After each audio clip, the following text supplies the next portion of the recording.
Probate Weekly. We get together every Thursday at 4 p.m. Pacific time, 7 p.m. Eastern, and everything on either side of that. We get together every week. I'm Bill Gross, your host. We get together every week and try to help us increase our income and our wealth by being better at our businesses, where we have investors, wholesalers, real estate agents, attorneys, vendors. We actually have several attorneys on the call here today I know of. One's marginal, one's real. The real one's our guest. I try to interview attorneys really all across the country. But in this week, I have one that not only is in my local market, I met him at the probate court in Los Angeles at the Moss Courthouse outside one day. We were waiting. And so we've kind of created a relationship since then and work on some things together. And I'm really excited to have William Hayes of the Hayes Law Firm of Pasadena, California as our guest today. Hey, Mr. Hayes, how are you doing today? I am doing well, Bill. How are you? Fantastic. And one thing, I'm a real admirer of vintage photos of Los Angeles in the background. He has I'm guessing that's like a 1965 era photo of Los Angeles? Yeah, it would have to be the late 60s at least. I mean, the early 60s at least. Yeah. I bought it because I saw a 58 Chevrolet Impala in the lower corner there, which was my first car. So I didn't have a choice. I had to buy it. Wow, very nice. Yeah, 58 Impala. I think my father had one when I was younger. Mine was a 58, but around that area. Well, anyhow, so welcome to our call today. So you are a real attorney. I know I verified on the bar website. I know your license number. And you're here in Pasadena. Give me a little background though. How did you get into the practice of law, and then specifically what steered you into probate and estate planning, which I call avoiding probate? Well, I was an entertainment attorney. And for a firm that represented a lot of people from film and music. And one of the clients was an old 50s actress, Susan Hayward. Ms. Hayward had been awarded the Best Actress Award by the Academy. When she died, I was asked to handle her probate. And that was my first involvement with anything having to do with estates. I discovered that I liked it more than I liked doing entertainment work. And I've been doing it ever since. So I guess everybody's first case, is their first case, right? Same with real estate, the first house I sold was the first house I sold, and you got to get started somewhere. So that's not a surprise. But you stayed with it, and how long have you been in probate / estate planning since that time? Wow, 30 plus years. Yeah, I'm not sure exactly. Maybe I don't want to know exactly. It's been a long time. Well, and I talk to attorneys who get into this, and rarely I see them get out or looking to get out of it. I've talked to attorneys in other fields. Will say they're looking to move out of X into something else. But it seems the kind of thing that once people find it and find their place in it, seem to stay with it. What is it that attracts you or keeps you interested or that you like so much about it? Well, it's far lower stressed than other fields. I mean, I know a lot of estate attorneys who were formerly litigators. And you can imagine if you're doing litigation, that's going to be high stress. And dealing with estates is kind of a more genteel kind of practice. You are working with people, you're working with families, you're trying to help them. They understand that. And for the most part, you are able to represent them and kind of work together to reach the common goal. Now, I do know that there are times when there is litigation in probate court, or there's litigation in trust that is handled in probate court in LA County.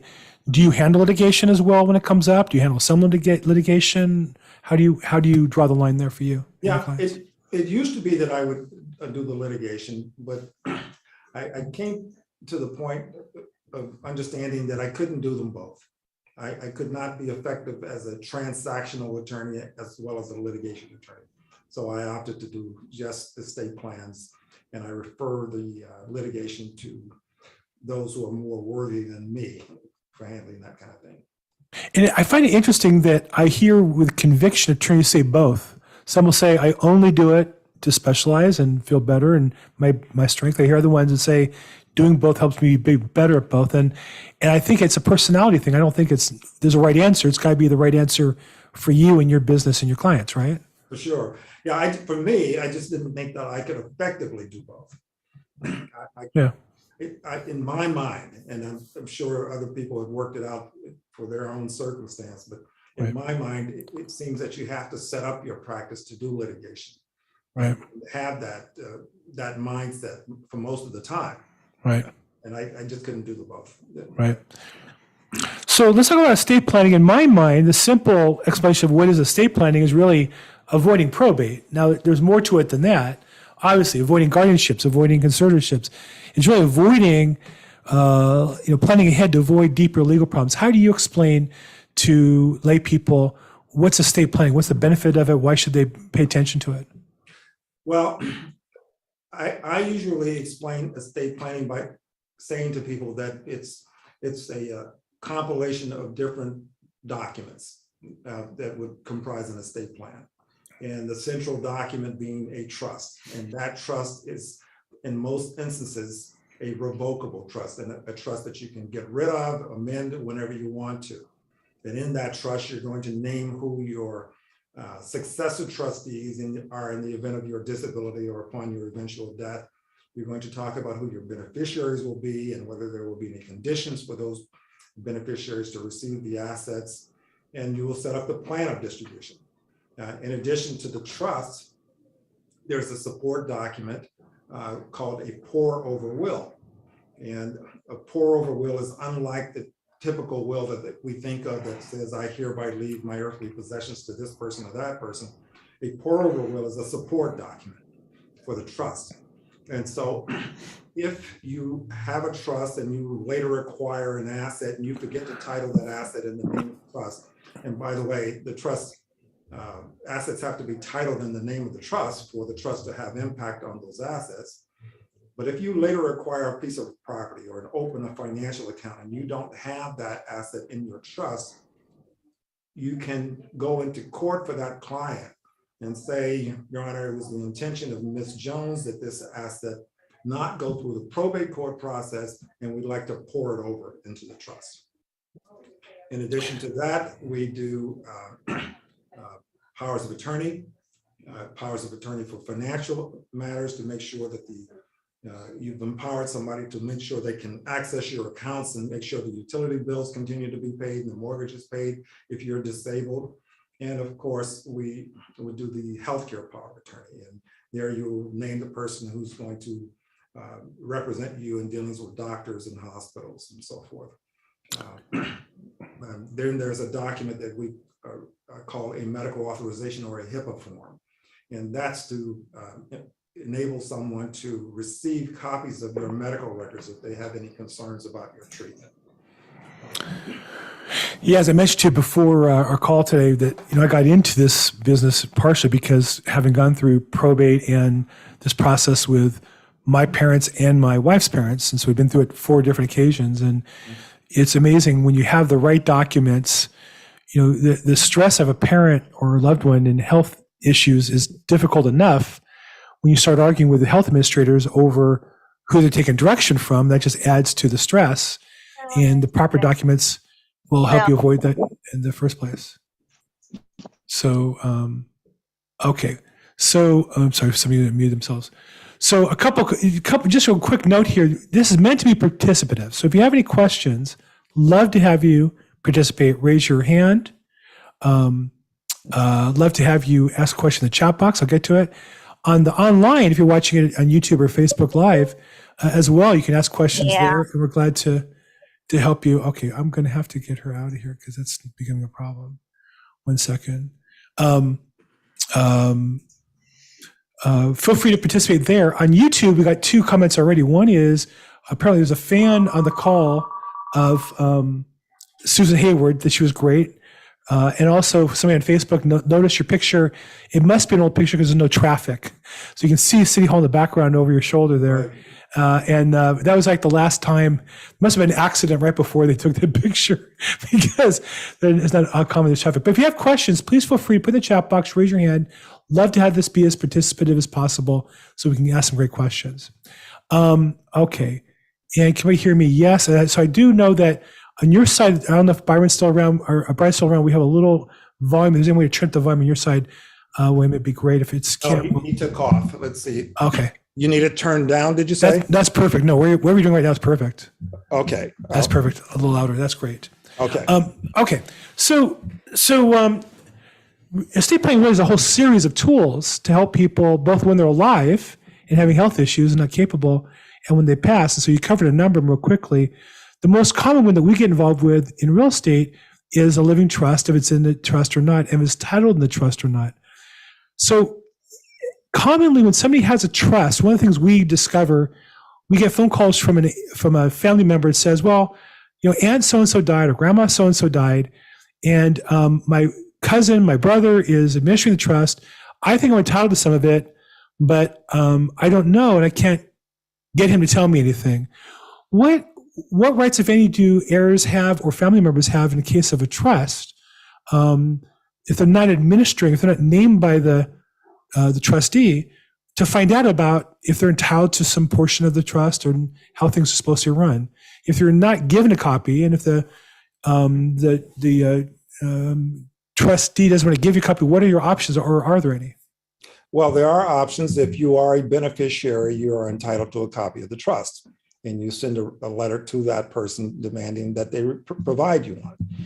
But even if you're not a beneficiary, and if you might be an heir of that deceased person, a natural heir, but it turns out that you may have been disinherited, you're still entitled to get a copy of the trust, because that person who has been disinherited is entitled to mount an argument as to why they might be entitled to a share in the estate. Now, if the person absolutely refuses to give you a copy of the trust, then of course you're going to have to file a petition in court as to why they shouldn't provide that. And of course, the court, if you fall into one of the categories that I've mentioned, will require that they provide that. And you can certainly ask for sanctions against them for their failure to act. And that might be evidence they're not doing what they're supposed to do, and a reason why they might be removed down the road. So so if you're a natural heir, meaning child, grandchild, or only known relative, one of the few known relatives, you're entitled to a copy of the trust to, I guess, prove that if you're not to inherit, to prove that you're disinherited and that was done validly. Does that mean an entire copy of the trust or just certain parts of it? No, the entire trust. Yeah, I don't think people know that, because I get that. I didn't know that. I get that phone call all the time. And the second case we get all the time is the property is titled in a trust. We know there was a trust because we saw the documents when the property was sold, but we can't find a copy of the trust. And I know I'm on the LA County Bar as an affiliate, and I see in the listserv, discussions all the time about lost copies of trusts. What happens in those cases when there obviously was a trust at some point in time and there's no copy or no draft or no indication of what it was? What happens at that point? Well, you can go into court and make the argument that based on whatever evidence you can present, whatever documentary or other evidence that you can present as to what the trust might have provided. Certainly, if you are the next in line beneficiaries, you can argue that we are entitled to have substituted judgment in terms of indicating that there's a trust, and we would have been entitled to receive the assets as the next in line heirs of that deceased person. And we want to avoid probate, and therefore you might get a ruling from the court that will allow you to have a judgment that this matter can avoid probate. Oh, okay. Right. So there's two possibilities I see. One is you can go to court, I guess, and say there should be trust somewhere. Mm-hmm. Can't find it. I'd be next in line. I'm the natural person to be the trustee. Appoint me the trustee of the trust, and then I'll dispose of the assets according to what the law, the normal statutory distribution of assets for a probate, like the default. Would that be the normal course? Now, of course, that's not going to be an easy argument to make. I mean, but that is a possibility. And I guess the other one would be to invalidate the trust by saying there's no copy or proof of it or what it says. Therefore, it just becomes like a probate, and to file a probate, and it would become a probate. Exactly. Yeah, and that's going to happen in most cases, quite frankly. In most cases.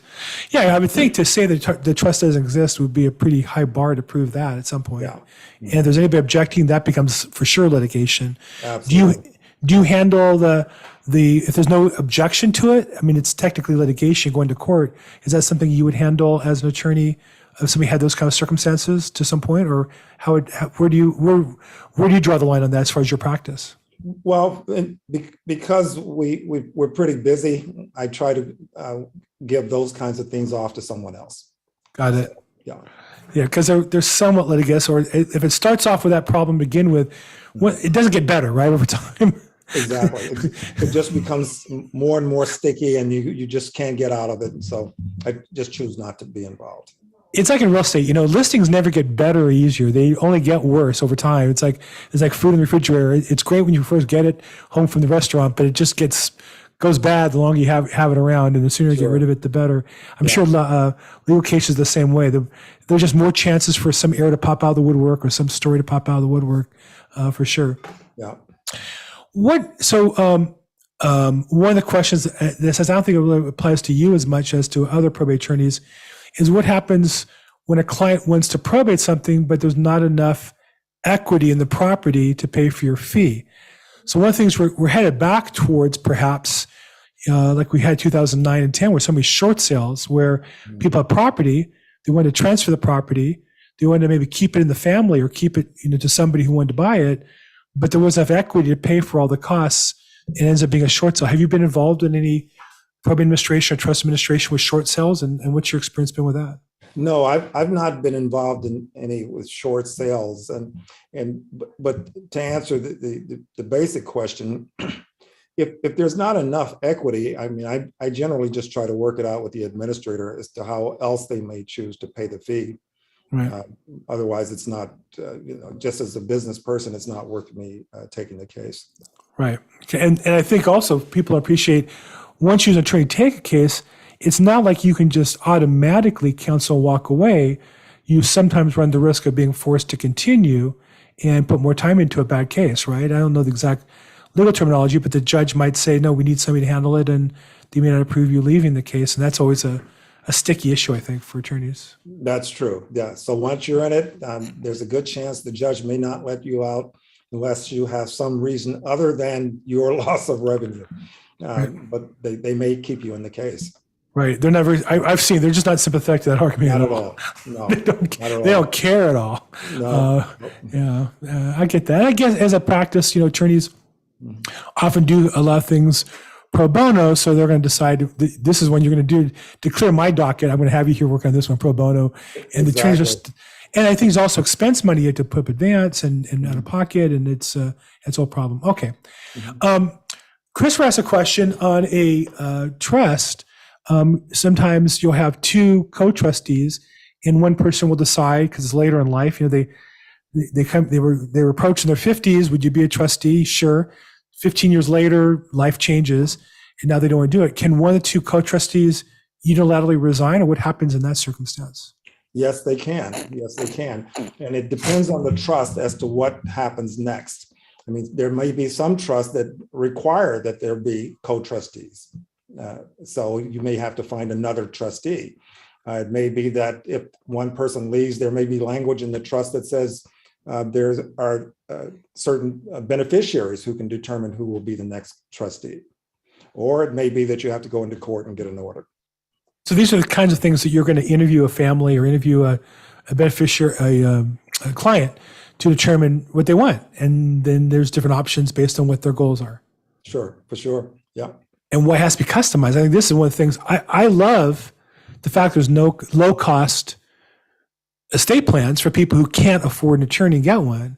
But what I don't love is when people get one that's inappropriate for them. They end up with something that's a boilerplate, and their lives usually aren't boilerplates, just as a general rule. That's a problem that we've seen a number of times, where there's not sufficient language in there to meet a particular issue, because somebody went out to try and get documents based on cost. And so they get the cheapest thing that they can. And, that's understandable, because, people buy things based on what they know about those things. And so they may see trust as just how can I say, maybe just as another asset, like buying a bag of sugar, for instance. You buy a bag of sugar here, it's going to be different. It's going to be the same at another store, but they differ. And that's why I know that we provide a service. Most estate planning attorneys provide a service that meet the needs of the particular person or family. In my office, we also practice a specialized form of estate planning known as elder law. And I always contend that you really don't have a complete estate plan unless your estate plan encompasses planning for how you will deal with long-term care medical bills, the bills that come with aging. And statistically, if the Department of Health says 7 out of 10 people over the age of 65 will wind up with long-term care health problems. Wow. Well, if that's the case, you know that your health insurance does not pay for long-term care health problems. That means that if Medicare doesn't pay for it and they will only pay for up to 100 days, then the burden is yours to pay for that, and which means that 9 times out of 10, you can't afford to pay for it, because who can afford to pay for hospital bills? Right.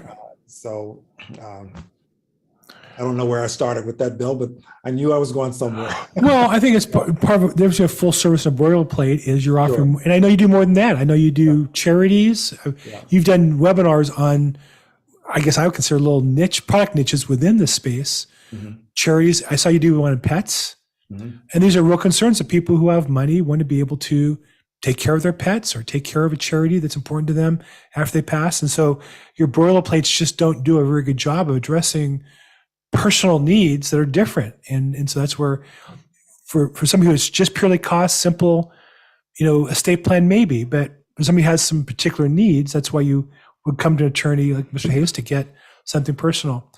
So on the Facebook, I know they're watching because they said that, among other things, again, they know that the picture must be old because the smog wasn't so bad. I actually think smog was worse in the 60s than it is now. I was around in grade school, but that's just my personal opinion. But he says that, to go back to the topic on trusts and getting copies of it, if you've been disinherited and they don't send you a copy of the trust, how do you find out that somebody passed?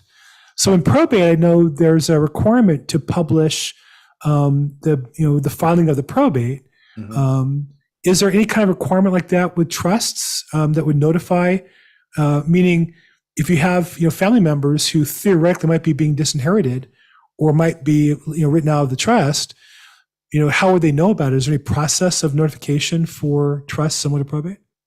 There's a statute that requires that notice be sent out to all beneficiaries or heirs or potential heirs, and that could include those people who are disinherited. So if somebody came to you and said, "Hey, I'm the next in line," or an obvious one of the heirs or beneficiaries, but I didn't get anything, what would the process be? Hire an attorney to make those contacts for them and find out what's going on, or what would the process be? Well, the notification says that they are entitled to request a copy of the trust if they want one. There you go. Yeah. So technically, they're gonna be notified, or they should be, unless the person's acting in bad faith, and they should be get a copy of it, or have the ability to request a copy, and they should get one back. So okay. Another question is, so I don't know if you've seen this. There's software that a company has approached real estate agents who are certified in probate to assist estate planning attorneys in the client's gathering of documents. So it's like a third-party software that I might, as a real estate agent, encourage customers to put their documents in and then share them with the attorney that way, tax returns, bank statements, mortgage statements, things like that. Have you worked with any kind of software like that, or do you have one for your firm that you use for your files, or is that something that you're not familiar with? I've heard generally about that. No, we don't have any particular type of file that we provide that would help people organize in that way. Our as estate plans generally will have a place in there for people who want to keep documents. in the binder. And we also use a service that allows our clients to keep all their documents in the clouds with a company that's been around for close to 25 years, and they represent thousands of families. Never been hacked. They use banking security measures. So if you want to keep your estate plan with this company in the clouds, you can also keep insurance policies and deeds and so forth. So we have a way for them to do that, and that is a real concern, because I can't tell you the number of times I've had people who tell me, generally not our own clients, but people who come to us and can't find the documents, as you were mentioning earlier.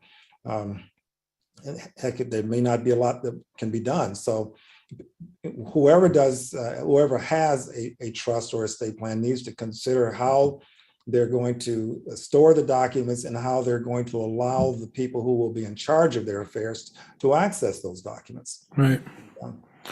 And for a potential long period of time, right? Because I mean, Sure. you might write the trust and not need it for 10, 15 years, but you want it to be there 15 years from now and be available in some format. For sure. Okay, so then you've not been approached with a third-party software, but you have one that's, I think, is that tied into your estate planning documents? Is that part of like the package that you use as an attorney when you create the documents, or is it is the storage a third-party service that's separate from that? It is a third-party service, and when we represent a client, we pay for the first year of a subscription with that company, and it's only about $30 or so per year. Got it. So it's certainly economical enough for somebody to want to keep it for years. Yeah, makes a lot of sense. Interesting. I thought I'd actually use that on one that we did. So let's jump back for a second, because I know one of the topics that's really hot, and you're definitely an expert in this area, in the trustees. What would liability be? What if a trustee did not properly notice an error and there was a property and they transferred and sold it? What kind of liability are they faced with? I mean, I imagine the title company's not going to necessarily know, so they could probably get away with it. Mm-hmm. Do trustees run the risk of being sued personally? Is there a process that, because I don't think there's any protection.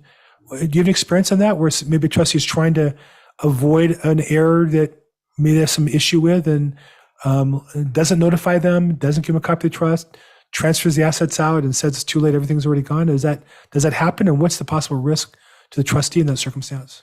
It certainly happens. I've not had it happen with any of our clients, but I always stress to the client, don't try to play hide the ball. You want to make sure that you notify everybody, because it's your butt on the line. And at some point down the line, somebody is going to come at you from out of the blue, and you're going to be the one liable. You are a fiduciary, and you have a special responsibility to everyone here. And you'll be sued if you don't do it.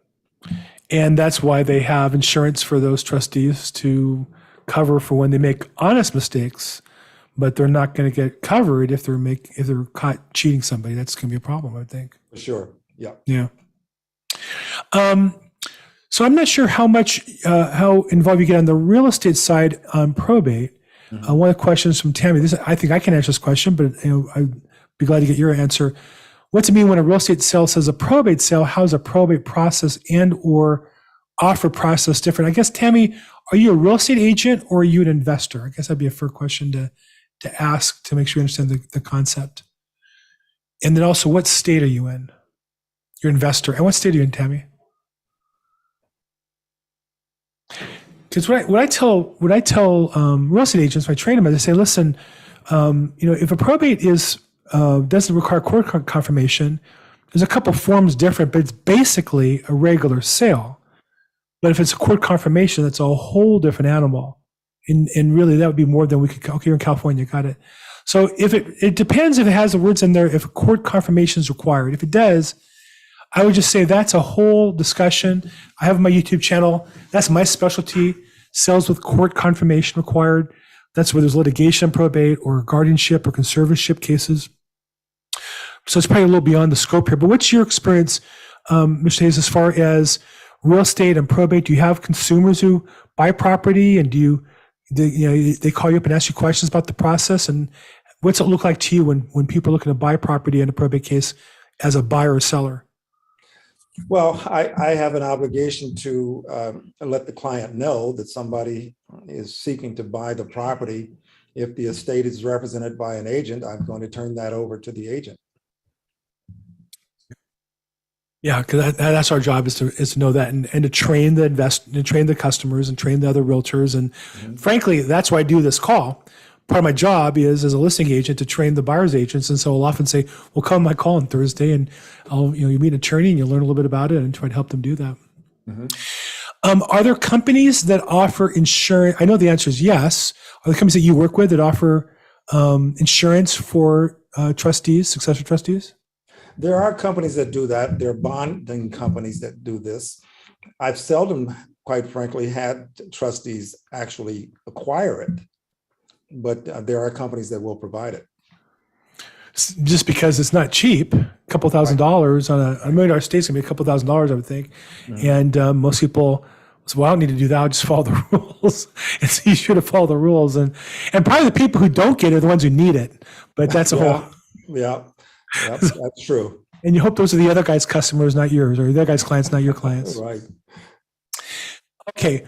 Hey, look, I could have this conversation with them all day long, which I'm fine to continue, but feel free to ask questions. Facebook's been real active, and I got another question lined up there from Facebook. Feel free to ask questions. Raise your hand in the Zoom app, or put a question in the chat box, and just put a Q before it. Be glad to get any questions you guys have. So one question is, if an heir wants to reject the inheritance, I had this happen last week. That was another state, so I deferred to an attorney in another state. But it was a case where there's like 8 or 9 family members bickering, and he just said, I don't want anything to do with it. How do I get out of it? What would the process be for an heir to reject their inheritance, if anything? Yeah, they can disclaim their interest in the estate, and it would go to the next person in line entitled to an interest in the estate. Next question from Katrina. Actually, this is a very complicated question, which has some good points.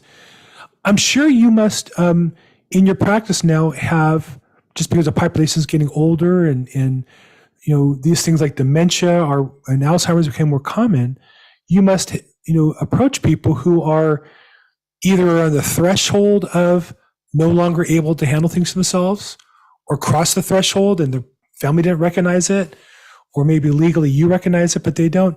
Can you talk a little bit about, the competence of the I guess in this case, the party and how you make a decision, how you make an assessment? I mean, you're not a doctor, but you have a legal responsibility. It's similar to assess the competence of your prospective client, correct? Yeah, well, you do. And you're right, not a doctor.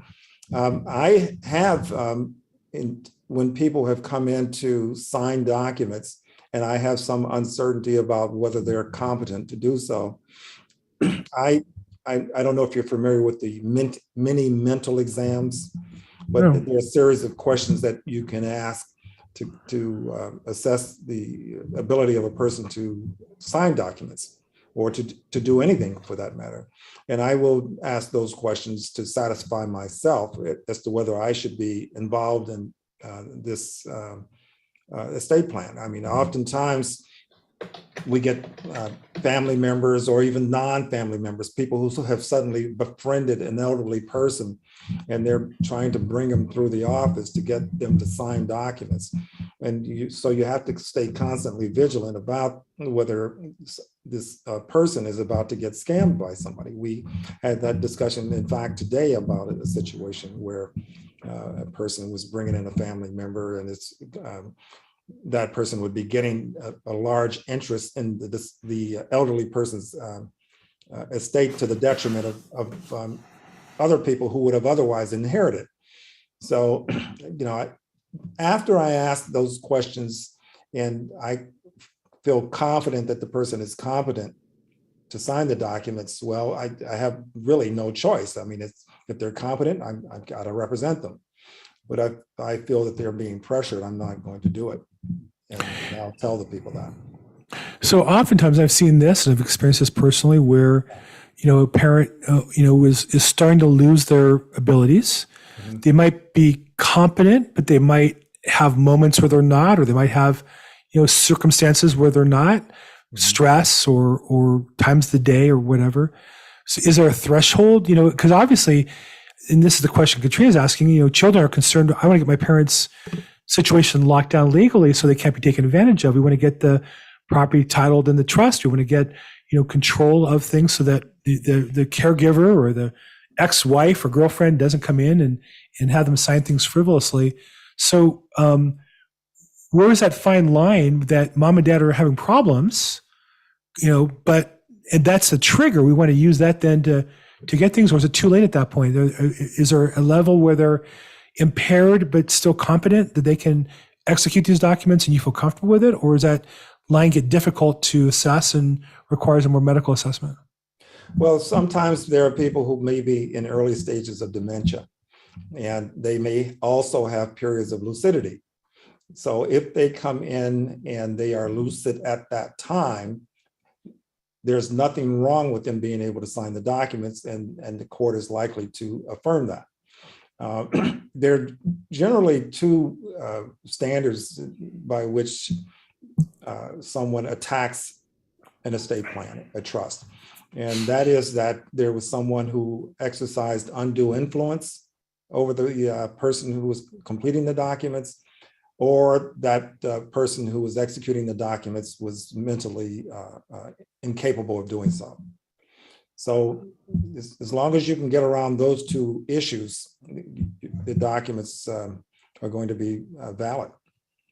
It seems like anytime there's one group that wants to protect mom and dad with documents, they're going to put things in a trust and protect them. The other group is going to accuse them of taking control. It's almost a natural response. You can see it, right, coming up. And then they'll return phone calls, so they're not going to give them a copy of the trust, but they have to give them a copy of the trust. So you can see that's where the litigation comes in. How do you advise people?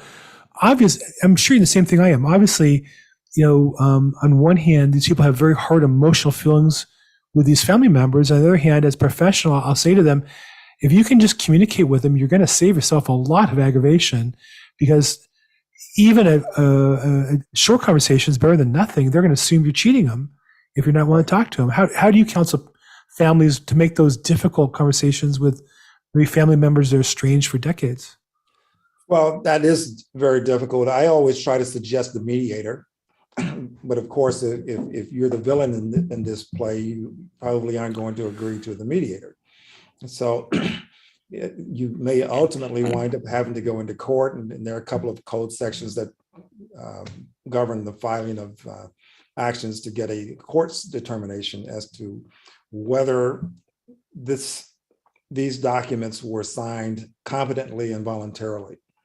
So. I find that the business of professional fiduciaries is a very limited. They all seem very overworked. And I have somebody here, this is the second person who's approached me saying they want to become a fiduciary. Can you explain, do you get involved in hiring professional fiduciaries for trusts or cases? And if so, can you kind of maybe give me a little overview in that business? How is that changing? I know that it's an older population like realtors and attorneys, and there's opportunities for people who are committed to doing a good job in it. How do you see that industry? Yes, I have helped clients find fiduciaries. Oftentimes I've gone to the Professional Fiduciaries Association to find these people. There are accountants and lawyers and financial advisors who also act as caregivers, who are willing to act as trustees or power of attorney agents. It's sometimes hard for me to vet who that person is, because I can only go by what's been printed about them. And that's the only basis I have for advising my clients. There are some that I've had experience with, and the clients have reported back that these are good people to work with. And of course, when you get that kind of report, you continue to refer people to those people. It just seems like that's an area that, again, this whole area, the population getting older, assets getting older, like everything else, it's becoming more filled. And the key is if you're good at it, it seems like the good ones are overwhelmed with business. Yeah. Every time I call somebody who's referred to me, they say, well, I'm not taking any more cases right now. Like, what a nice place that would be to be in business. Unrelated, but different tack. So can a child use power of attorney to create a trust for a family member, and even if the family member is still competent? So will the power of, I guess it matters, what's the power of attorney authorize them to do? Does it allow them to transfer assets like real estate into trusts? That's funny you asked that question. That was the last question that someone here in the office just asked me. And we have this issue right now. It depends on the power of attorney. And that's why you need to not assume that all powers of attorney are the same. Some powers of attorney won't allow for estate planning and others will. So our powers of attorney, for instance, do allow for one to do estate planning on behalf of another. And if that authority is given in the power of attorney, yes, we will do the estate plan. I do know one of the challenges is that title companies won't insure the title unless there's a specific power of attorney for the transfer of that particular real estate piece. Mm-hmm. And I think that's just to avoid fraud. I can understand why they would do that. They're not saying you can't sell the property. They're just saying they won't insure title. Mm-hmm. And without title insurance, it's almost impossible to sell a retail piece of property. You can deed it in your family, but you can't really sell it on the open market. So I'm sorry. I was just about to mention that no matter that I remember dealing with in which a lady had been given two properties by her aunts, and this con artist met the lady who got the properties and convinced her that he was this wise business person who could advise her, because she was a fairly naive person. And he got the power of attorney from the lady, and he took $750,000 out of the equity on those properties. And we tried as hard as we could to get the police involved, and they continued throughout that to say that this is just a civil matter and we won't become involved. You're going to have to sue the guy. And of course, we sued him, and he couldn't remember where the money went. What are you going to do with that? He was a con artist. Yeah. And usually it's a judgment, and it means nothing. Right. And usually those guys, they've spent the money already 3 times over. So, you're chasing down somebody who didn't have any money. Yeah. That's, so another, I think fairly common case I've seen in court for litigation are, in deathbeds where somebody, mom has a will or mom has a trust set up, and then all of a sudden on her deathbed, supposedly, he or she makes changes, usually to the benefit of the people there at the time, the kids that show up or the caregiver who's there. What are the rules and what's the process there as far as kind of those last minute changes? Up until what time can they make those changes, and can they be contested? Mm-hmm. Well, they can definitely be contested, because you remember the 2 primary ways in which you attack these plans is either asserting that there was undue influence or the person was incompetent at the time. And of course, in that scenario that you described, both of those would apply. Somebody's on their deathbed, they are certainly not at their best. They're certainly vulnerable, and somebody's there pressuring them while they're on their deathbed. There's that undue influence. So definitely contestable. Yeah, and you see that, and then of course, it's always, but they're trying to correct a wrong, right? They've discovered the caregiver had a trust, they're trying to fix it, or the one brother did something wrong, and they're trying. So everybody's the good person in the fight when you hear their story of it. But I'm sure you must get through that. You listen to them, and of course they're angels, and the other guy's the devil, and then you find out it's not quite that way when you really break it down. So I'm sure you've seen a lot of this over the years. Oh, I one of the worst I saw, Bill, was 2 brothers who were wound up in a fist fight over the bed of their father who was dying at Kaiser Hospital in Sunset. I mean, they're fighting about what the guy was deciding that how he wanted to distribute the estate. And these guys are fighting over him, you know. I remember my mother, unfortunately, she lost her mother when she was young, and her father remarried. My mother hated her stepmother. And then eventually, so my mother's mother had these lusters. I don't even know what lusters were. That supposedly she should have got it as the only daughter, as the oldest daughter. And for years, I still don't know what lusters are, by the way. I'm going to tell you at the end of the story. I'll tell you.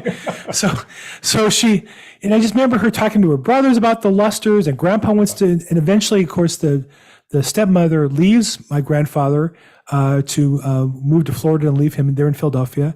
So my grandfather wants to move to California, be with his grandkids, be with his kids.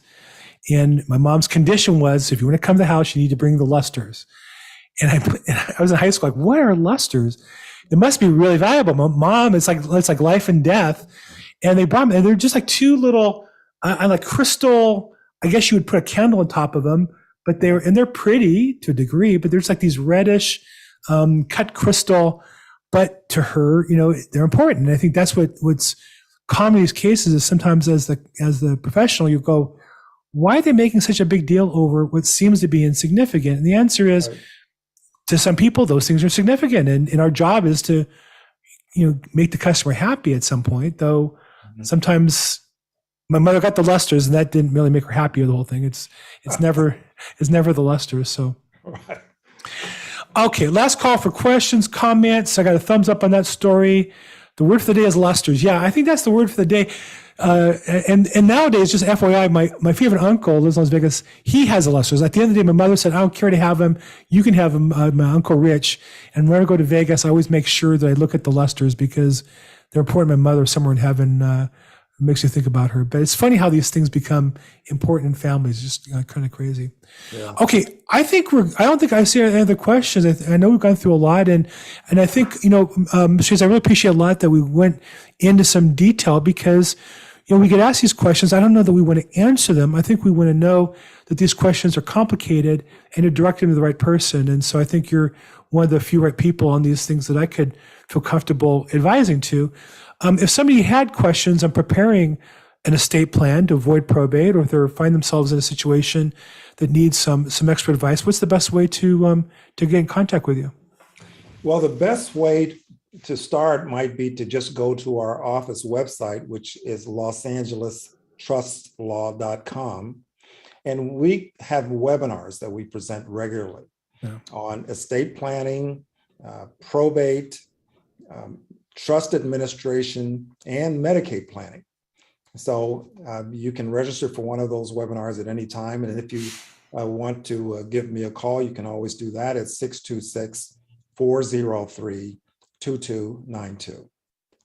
So then the screen is the phone number and the website. And then the seminars are great. In fact, I've been to a couple of them. I remember I was on one time and I saw the topic about pets. Now, I'm just not a real big pet guy, but I thought I've seen in court people fighting about them. I know that to some of my customers, it's important. And I just found it fascinating, the depth. And then you had, I think, a particular nonprofit that was involved in providing care or something as well. And so, these are things, if they're important to you when you're living, they may be important to you after you go and you want to provide for them in your plan. And so you cover some of those niches, a great source of information, education on your website. So I know I direct people there all the time. Mr. Hayes, thank you so much for your time and your service. Always a pleasure talking to you. Thank you, Bill. Thank you very much for having me. And for the rest of you, thank you for being on the call today and participating. We get together every Thursday. This is Probate Weekly, every Thursday at 4 p.m. Pacific, 7 p.m. Eastern. We live stream it on YouTube and Facebook and other social media.